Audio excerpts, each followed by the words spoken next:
এই কৈবর্ত মহিষ্য জনগোষ্ঠী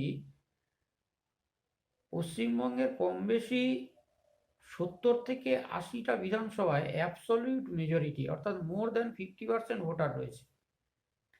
আবার 70 থেকে 80টা বিধানসভা ক্ষেত্রে এদের ভোটার সংখ্যা 20 থেকে 30%, 35% রয়েছে।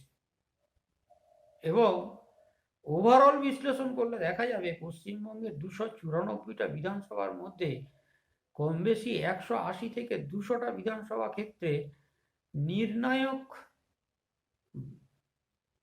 ভোটার এই কৈবর্ত মহিষ্য সমাজের মানুষের ভোটের উপরে নির্ভর করছে।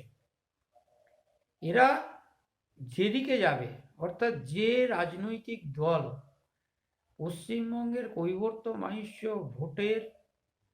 ভোটারদের কথা গুরুত্ব সহকারে বিচার বিশ্লেষণ করে বিধানসভা ভিত্তিক তথ্য অনুসন্ধান করে এবং এই জনগোষ্ঠীর মধ্য থেকে নেতৃত্ব তুলে নিয়ে এসে সঠিক বার্তা দিতে পারবে, সেই রাজনৈতিক দল আগামী 2026-এর বিধানসভা নির্বাচনে একটা বড় সাফল্য পাবে বলে আমরা বিশেষভাবে মনে করি।